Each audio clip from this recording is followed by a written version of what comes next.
YouTube, how you doing? It's your boy Context, today bringing you guys a new video. Today's video will be the first in my Q&A series, where I'll be answering questions that I've been asked. And, yeah. Also in this video, I'll be bringing you guys info on the first ESL event for the year, the first official LAN, which will be UMG Carolina, or UMG South Carolina to be specific. So, before I hit up the Q&A, I guess first I'll talk about this gameplay. This is a 4v4 team practice I played with a whole bunch of the guys, and I'll go like 32 and 15 or something like that, so I end up going double positive. Turn on a couple people. Real fun times. We win the game even though we had a teammate go triple neg, so yeah. Now to the important part of the video. So first I guess I'll talk about UMG South Carolina. So first, obviously in South Carolina, it is the first weekend of February, I believe the 7th through the 10th, or the 9th through the 11th. One of those two dates. It's the first full weekend though. And it's near Myrtle Beach. The address and all the information for the actual events are already on the UMG homepage, so I do suggest you guys check that out. Just UMG Gaming /events or UMG events, and get the prices. I haven't checked out the prices because, in case you didn't know, because it's ESL hosted and a part of the COD World League, there is a an age requirement. So you have to be 18 to play. Your entire team has to be 18 to play. But if you are 18, then just go check up the Team Pass tickets. I can tell you guys from experience on going to events that they're usually like 50 bucks for a team that lets you play. And if you lose in the tournament, you still get to, it also counts as a spectator's pass. You also get to watch matches afterwards the rest of the weekend, so it's pretty cool. Stuff you have to bring for your first LAN event is you have to have your own disc, you have to have your own headset, and you have to have your own controller. With chargers for your controller and your headset. You're presented with a monitor, so you don't have to have one of those, but you do need your controller, a copy of the game, and your headset, and then the charging, the batteries, and some spares if you need them. Extras, if you guys have gamer grip, control freaks, or any of that stuff, don't forget to bring that as well. And yeah, just go out there and have a good time, play hard, win or lose, make sure you're having fun, and if you play better than expected, then good for you and your team. So you gotta be 18. If you do place top tier, then you'll be getting challenger points, which are awarded to any team playing at any event in the Challenger League. And those points, the 4 top amateur teams that have the most challenger points will fight the bottom 4 teams in the from the pro division for those bottom 4 spots.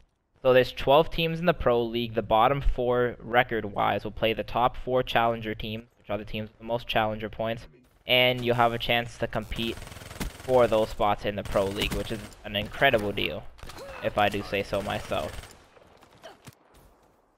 So yeah, that's basically the gist with that. Pros are theoretically allowed to compete at the event. However, they more than likely won't, because they get nothing from it except I think the prize pool. And the only problem with that is that they may use it as an attempt for practice, because unlike other years, the only bad thing ESL is doing, in my personal opinion, this year is that there's not going to be a lot of LAN events, and it's going to be a really online league with few LAN events. So no more golden age times where there's a LAN like every 3 or 4 weeks, unfortunately. So the pros may use that LAN as practice, even though they won't get much of a benefit from it, which could spell disaster for some of the amateur teams. But if anything is like extremely new, I'll make sure I update and post another video and let you guys know. So I'm just gonna flash that I'm 15 and 7 right now because I'm nice. And honestly, like, this was my first time playing COD in like 4 days, and I just played really well, so pretty proud of myself because I thought I was gonna play like ass. I couldn't even kill anyone in pubs, but that's besides the point. Now that we finished the first half of the video, we can talk Q&A. And I'm going to start answering your questions. So some of the questions I got, I'll start with this one. I don't think I'm gonna read the names of the people who sent them. I think I'm just gonna answer them, and if you guys think I should add the names, then I will for next time. First thing we got is, what do you think of hardpoint in this game? And my answer is, I think hardpoint is great, better than an AW, because you actually have to rotate, and it's very, very team focused. If you don't rotate and you die off spawn, you're gonna spawn really far and you get punished really hard, which is what should happen when you make those types of mistakes. So, yeah. Second question is, what is your strategy in ban and protects? And I play a lot of UMG rules, to be honest with you guys. Besides Arena, I don't play a lot of CWL. However, I have come up with a whole bunch of strategies. The one thing I will say, play to your team's strengths. Don't play, if you're playing against a team where one of their guys is really dependent on that one thing, ban it. But besides that, you should be protecting things that play to your strengths and banning things you can't play against. So if your team isn't really good with the Vespers and you're playing kids that probably are, go ahead and ban the Vesper. But if your team is more dependent on something, don't let the other team ban it. Make sure you're protecting what you need. And I think here no. Yeah, I think I do turn on somebody here. Yeah, look at this, guys. Destruction. So yeah, next question is, what do I think of the gun balance? I think the gun balance is absolutely fantastic. You can basically use any AR and sub, and it's a viable option. So yeah, pretty awesome. Next question is, what do I have to do to become a successful COD player? If you want to know that, homie, check out my channel and peek the yeah, I posted a video on it. It was one of my first videos, how to become a COD pro. Basically, man, you just grind hard, play competitive online first, and then try to get a team together, get some chemistry, play at some local LAN events, and do what you can. Next question, do I think COD esports will go huge this year? Probably from someone who's not that much of a COD player. I think it will get a lot bigger, but this is the first year of the COD World League. I think in a couple years, two things are going to happen to COD. It's either going to die off, or it's going to grow competitively. The thing is, games like Counter-Strike, League of Legends, etc., they were made to be played competitively, if that makes any sense, whereas COD was made to be played casually. So, yeah, if that kind of answers your question. But it just depends. It's either gonna get incredible or it's gonna fall down the drain. Other questions, let me scroll down. I have them all on my notes on my phone. What do I consider myself in this game?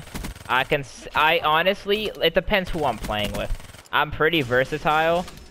I feel more comfortable with an AR in terms that I like playing old school and I know how to play old school and I can anchor really well and whatnot. That's what I did in Black Ops 2. But I also, from playing AW and Ghost as a sub player, and if you guys have seen me in this game using a sub a lot, I just make big plays with a sub.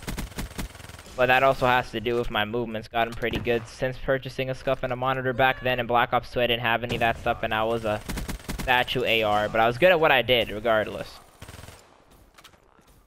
And yeah, I hope that answers your question.